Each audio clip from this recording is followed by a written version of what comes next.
people think like they do kung fu and like other stuff like that. But I mean, they have it in like other like villages. But other than that, like Beijing is just like a normal city with over like 10 million people. I guess it wasn't really that hard for me to deal with personally because I'm already like Asian. So like a lot of people thought I was Chinese, and like they were like sometimes some people would like ask me to translate for like my white friends, and then I'd have to tell them like, oh, I'm not Chinese, and then like I tell them I'm American, and then they'd be like, you're not American. Like they straight up tell me you're not American. I'm like, okay, then what am I? Because I was born and raised in the States, and they're like, oh, no, you're Korean. And then with like my white friends, a lot of the Chinese people would come up and like touch their hair or something, and like ask to take pictures. So like they're like celebrities. like they treated them as celebrities.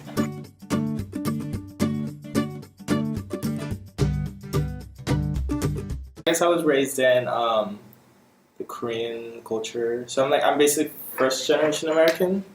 So I was raised at home as a Korean, but then like when I go to school, it's like I was raised like with the American culture. Or like when I go to Korea, like a lot of people like don't think I'm Korean. Like I mean, I'm Korean like by blood, but like culturally, I grew up in the States. So it's like, yeah, I mean like you look Korean, but you definitely don't dress or act like a Korean. So it's like I'm not really accepted in Korea, and it's like I'm not accepted over there. It's like, well, I'm not Korean. Like I don't see myself as a Korean.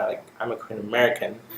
So it's like it got annoying, but then it's like I like got used to it. I was like, okay, I'll accept that I'll tell you what if I'm Korean.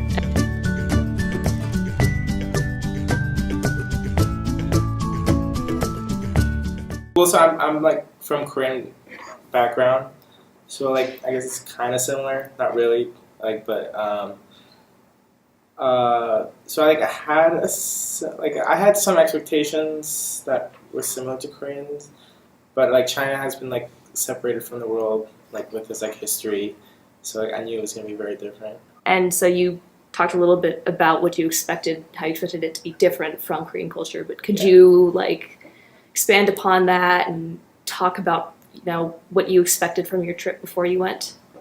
Well, I say like expectation wise, I know like it's like China's like a growing country like economically, and I know like because it's been isolated, like the whole globalization kind of factor didn't apply there, whereas like Korea, like it's very westernized.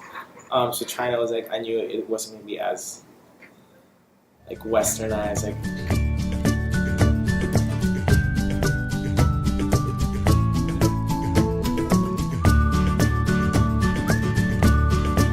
There's a lot of negotiating when you like buy something, which is like you never see that over here. Like there's like a lot of weird things that happen. Like I don't really like they have like a lot of parents take like their babies and then like have them go to the bathroom over like a public trash can. It's like okay, like I mean that's normal now. Like by the end of the semester, I was like okay, like yeah. Getting on the subway, like there's like no personal bubble space like here. It's like they're gonna be as efficient as possible and just like cram everyone in as much as they can. So stuff like that. I just like accepted it, moved on. Okay, I guess that's how it is over here. And like learning Chinese over there too. Like you learn like a lot of like Chinese has like these like 4-character sayings. Where it's like, I mean, we have it too, I guess. Like, it's like, when in Rome, do as the Romans do, like stuff. Like, we had to learn all of that. and I also, like, hung out with, like, because, like, the program is, like, it's a program for American students. So I was with, like, friends from the States. So, even though I was in China, I still, like, had people from my own culture.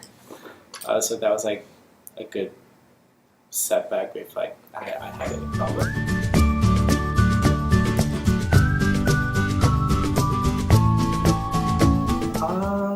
Honestly, not really, because I mean, ever since I came to college, I haven't really been back home. So like, I like exploring.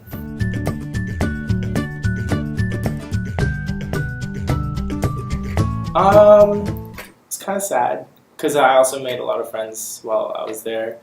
So like the program was not just AU students, but like students from like different schools, like William Mary, like Colby, like Boston College. China is also like very cheap. So it's like standard of living. It's like, oh, like I have to go to the States, or it's gonna be super expensive.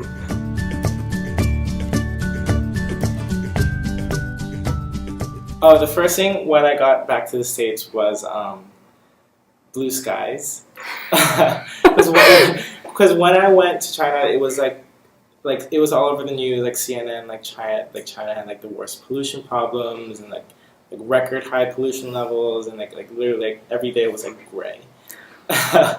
And so when I came back, like I probably spent a good month just like every day waking up and like just observing how blue the sky is.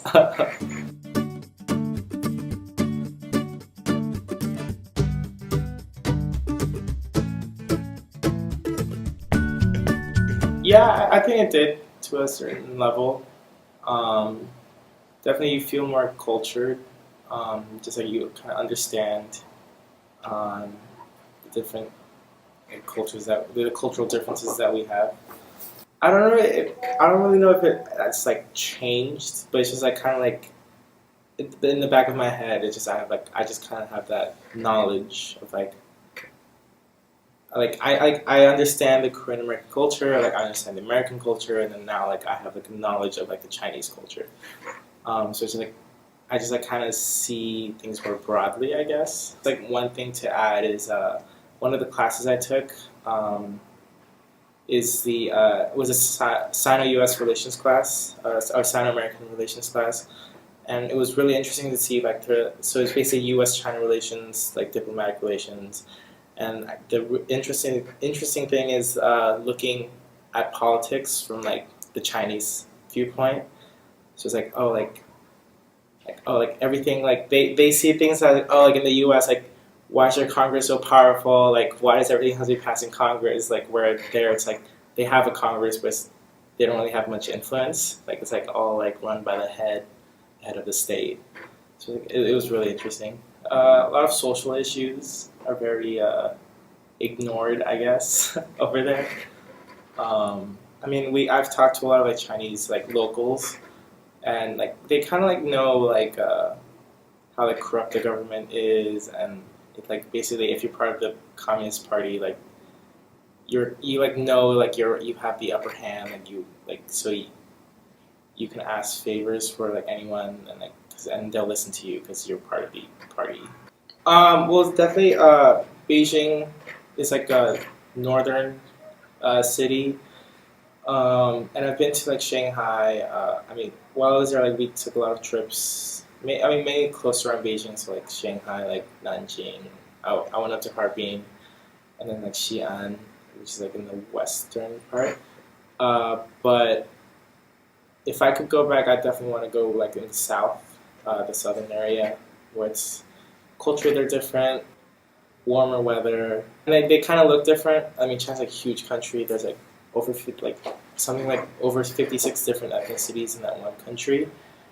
So it's like very different even when you go to some different cities, and then they even have like different dialects, so you kind of get used to that.